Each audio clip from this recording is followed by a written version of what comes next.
Assalamualaikum warahmatullahi wabarakatuh. Pertama-tama marilah kita panjatkan puji serta syukur kita kepada Allah Subhanahu wa taala yang mana atas nikmat dan karunia-Nya kita masih diberikan kesehatan sampai hari ini. Tak lupa sholawat serta salam semoga tercurah limpahkan kepada junjungan kita yakni Nabi Muhammad SAW. Sebelumnya kami ingin mengucapkan terima kasih kepada Bapak Dr. Muhammad Zaki SEMSI selaku dosen pengampu mata kuliah metodologi penelitian bisnis dan juga kepada teman-teman kelas manajemen 6A.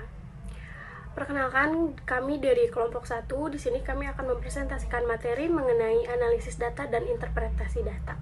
Sebelumnya, izinkan saya memperkenalkan terlebih dahulu anggota dari kelompok 1. Yang pertama ada saya, Amelia Zahra sebagai moderator.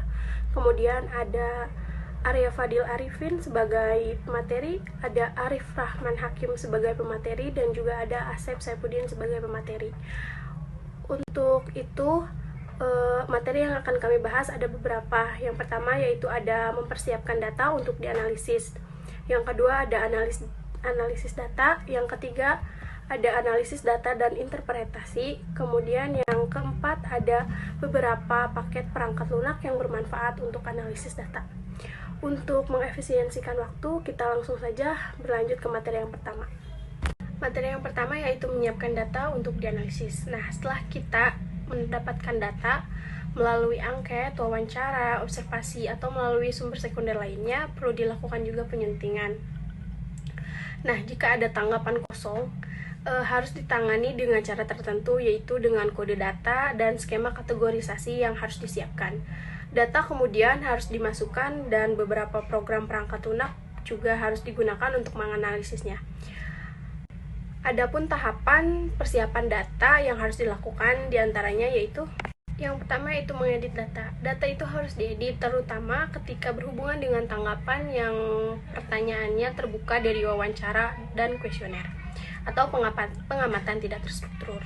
Dengan kata lain, informasi yang mungkin telah dicatat oleh pewawancara, pengamat, ataupun peneliti yang dengan tergesa-gesa harus diuraikan dengan jelas sehingga dapat dikodekan secara sistematis secara keseluruhannya. Nah, kurangnya kejelasan pada tahap ini akan mengakibatkan kebingungan nantinya.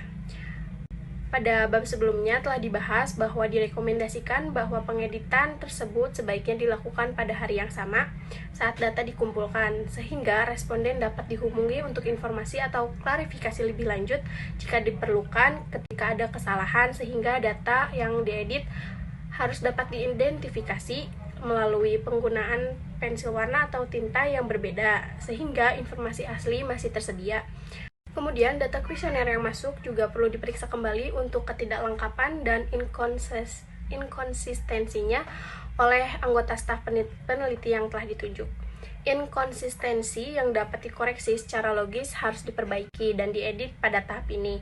Misalnya, responden mungkin secara tidak sengaja tidak menjawab pertanyaan pada kuesioner yang menanyakan apakah dia sudah menikah atau belum. Namun, kemungkinan juga bisa terjadi responden yang dengan sengaja tidak menjawab pertanyaan tersebut karena dia baru saja menjanda atau menduda, berpisah, ataupun dengan alasan lainnya. Jika demikian halnya, kami akan memperkenalkan bias dalam data dengan mengedit data untuk membaca ya. Kemudian, karena itu, bila memungkinkan, akan lebih baik untuk menindaklanjutinya dengan responden dan mendapatkan data yang benar saat mengedit. Metode pengumpulan data ini sebagian besar pengeditan dilakukan secara otomatis dalam kasus wawancara telepon dengan bantuan komputer dan kuesioner yang dikelola secara elektronik, bahkan saat responden menjawab pertanyaan. Yang selanjutnya yaitu menanggapi tanggapan kosong. Nah, tidak semua responden menjawab setiap item dan kuesioner. Jawaban mungkin diberikan kosong karena responden tidak memahami pertanyaan atau tidak tahu jawabannya dan tidak bersedia menjawab, atau hanya acuh tak acuh terhadap kebutuhan untuk menjawab seluruh kuesioner. Salah satu cara untuk menangani respons kosong terhadap item berskala interval dengan titik tengah adalah dengan menetapkan titik tengah dalam skala sebagai respons terhadap item tertentu. Cara alternatif adalah membiarkan komputer mengabaikan tanggapan kosong saat analisis ini selesai. Ini tentu saja akan mengurangi ukuran sampel setiap kali variabel tersebut dilibatkan dalam analisis. Kemudian cara ketiga adalah dengan menetapkan item nilai rata-rata dari tanggapan semua orang yang telah menanggapi item tertentu. Yang keempat yaitu memberikan item tersebut rata-rata dari tanggapan responden khusus ini untuk semua pertanyaan lain yang mengukur variabel ini. Nah, dan cara kelima yaitu menanganinya dengan memberikan jawaban yang hilang secara nomor acak dalam kisaran untuk skala itu. Komputer dapat diprogram untuk menangani respon yang hilang dan tidak tahu dengan cara yang kita putuskan untuk menanganinya.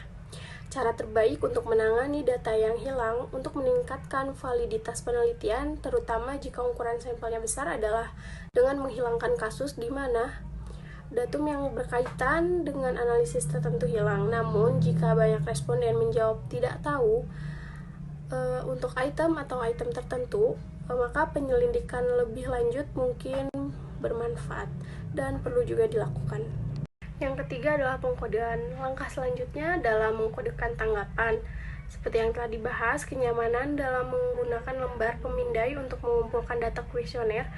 Lembar data tersebut memfasilitasi entry tanggapan langsung ke komputer tanpa memasukkan data secara manual. Namun jika karena alasan apapun hal ini tidak dapat dilakukan, maka mungkin lebih baik menggunakan lembar pengkodean terlebih dahulu untuk menyalin data. Metode ini berbeda dengan membolak-balik setiap kuesioner untuk setiap item. Dan untuk menghindari kebingungan, terutama ketika ada banyak pertanyaan dan juga sejumlah besar kuesioner. Kesalahan manusia dapat terjadi pada saat pengkodean. Oleh karena itu, setidaknya 10% dari kuesioner berkode harus diperiksa akurasi pengkodeannya. Pemilihan mereka mungkin mengikuti prosedur pengambilan sampel yang sistematis. Artinya, setiap tidak ada bentuk kode dapat verifikasi untuk akurasi. Jika banyak kesalahan ditemukan dalam sampel, semua item mungkin harus diperiksa kembali. Selanjutnya yaitu kategorisasi. Pada titik ini akan berguna untuk membuat skema untuk mengkategorikan variabel sedemikian rupa sehingga beberapa item yang mengukur suatu konsep itu dapat dikelompokkan secara bersama. Tanggapan untuk beberapa pertanyaan dengan kata-kata negatif juga harus dibalik sehingga semua jawaban mengarah ke arah yang sama. Jika pertanyaan mengukur konsep tidak bersebelahan tetapi tersebar di berbagai bagian kuesioner, perhatian terus diberikan untuk memasukkan semua item tanpa penghilangan atau penyertaan yang salah.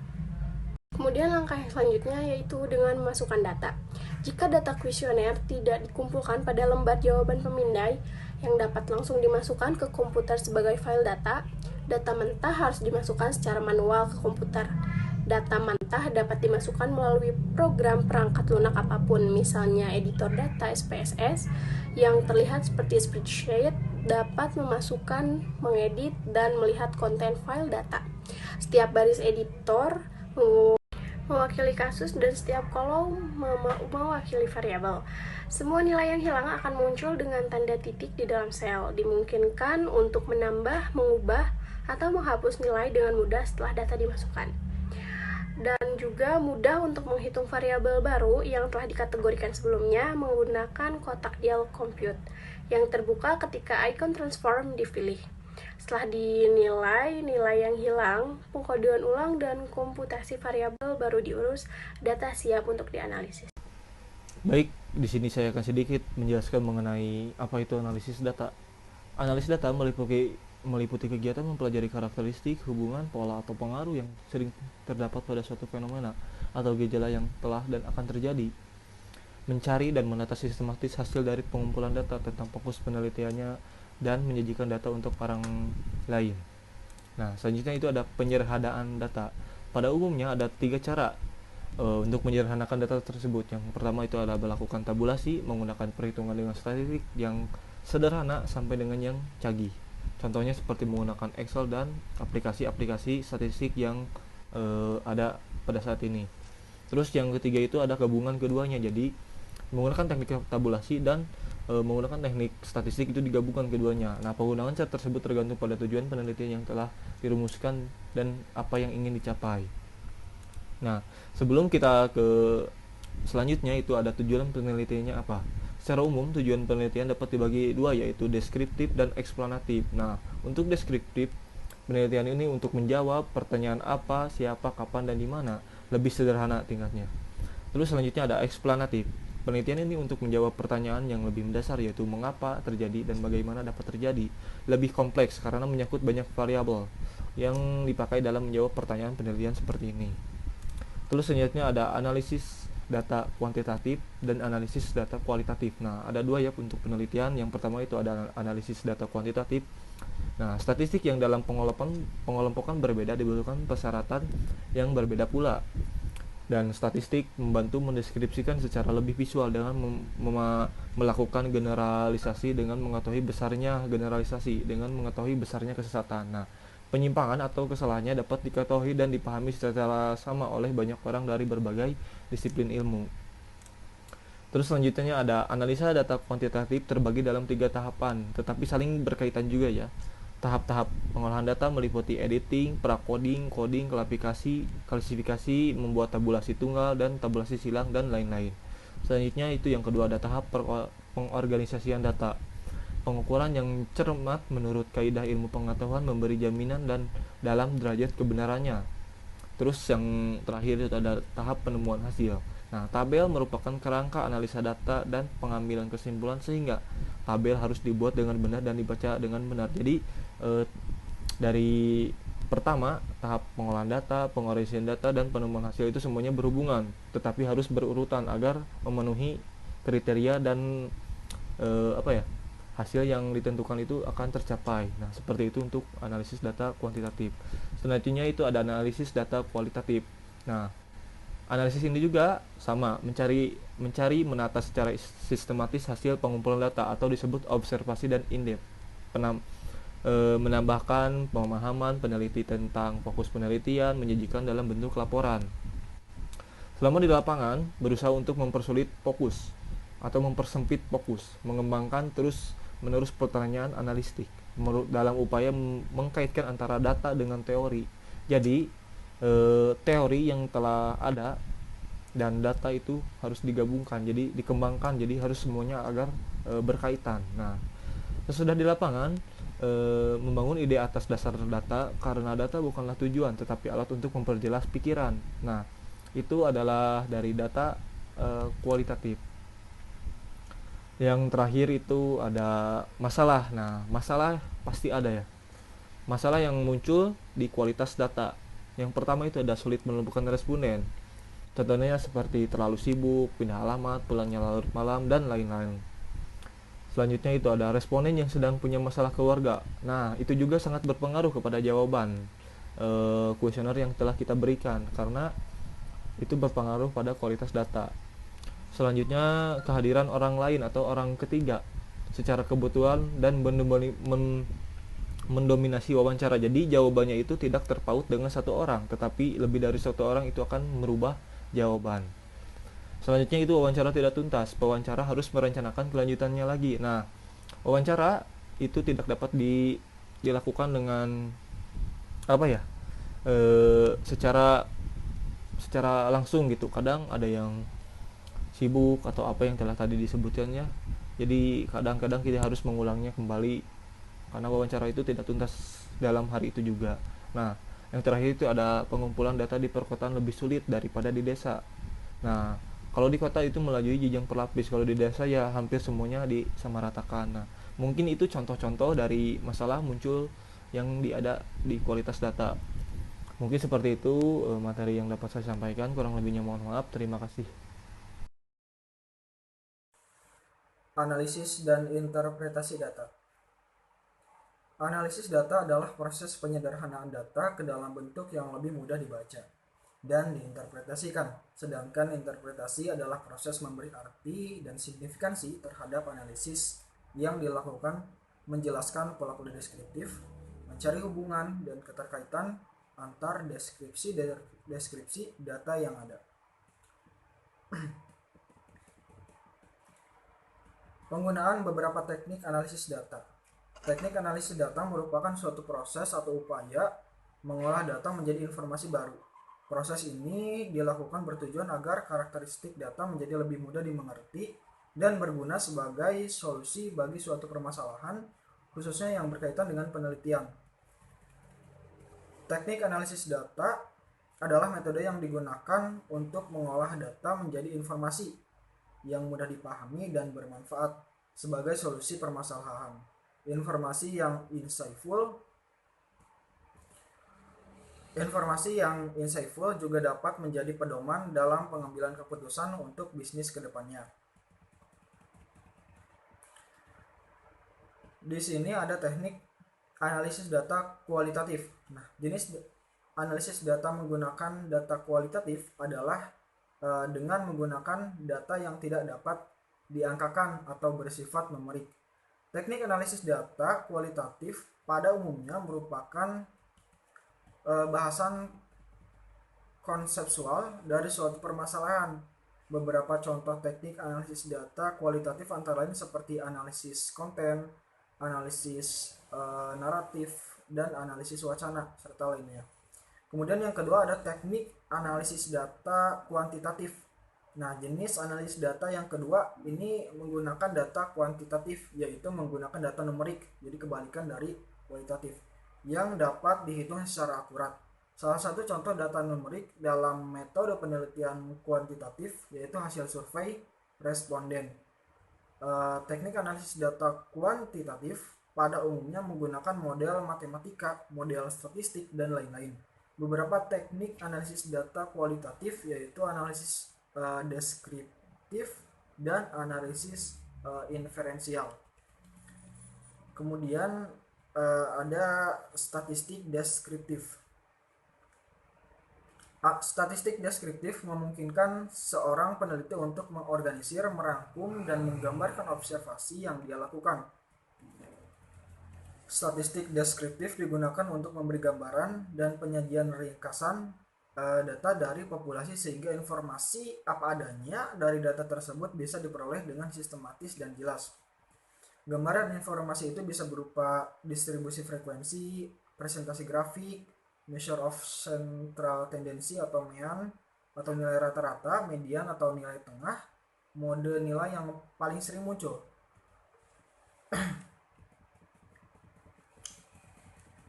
Kemudian ada measure of variability atau perbedaan nilai tertinggi dan terendah atau standar deviasi. Nah, selain itu statistik deskriptif bisa digunakan untuk menyajikan data dalam bentuk tabel yang pada dasarnya adalah menghitung data dan memasukkan data ke dalam tabel berdasarkan kategori tertentu. Pertanyaan penelitian yang menggunakan statistik deskriptif yaitu salah satunya adalah faktor-faktor apa saja yang mempengaruhi X, bagaimana pemahaman X tentang Y, bagaimana sikap X terhadap Y. Selanjutnya ada statistik inferensial. Statistik inferensial adalah metode statistik yang berguna untuk membuat inferensi tentang populasi dari probabilitas sampel. Metode ini digunakan untuk menggambarkan populasi hanya dengan menggunakan informasi dari observasi yang dilakukan terhadap populasi sampel dari kasus yang diambil dari populasi. Statistik inferensial memiliki dua metode. Yang pertama, statistik non-parametrik, digunakan untuk menganalisis data nominal dan ordinal. Yang kedua ada statistik parametrik, yang digunakan untuk menganalisis data interval dan rasio.